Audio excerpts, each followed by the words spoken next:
সকাল সকাল বাজারে যাওয়া না তো। বৌমা, বৌমা, কি হলো বৌমা? কি হয়েছে মা? এইভাবে শুয়ে আছো কেন? দাঁত ব্রাশ করতে করতে একটু ঘুমিয়ে গেছিলাম। যাও, বাজার নিয়ে এসেছি, রান্না করো গা। ঠিক আছে। কি দেখে যে এটাকে বিয়ে করে এনেছিল কে জানে, দাঁত ঘষতে ঘষতে নাকি ঘুমিয়ে পড়েছে। দুধ নিয়ে যান, দুধ দাও।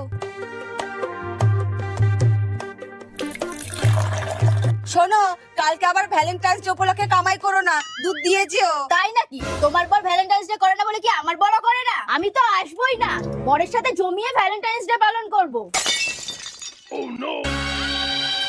এত বড় অপমান! কালকে যদি আমি ভ্যালেন ধুর ছাতা পালন নাই করতে পারি, তাহলে এই বাড়ির কাউকে খেতেই দেব না। কি গো?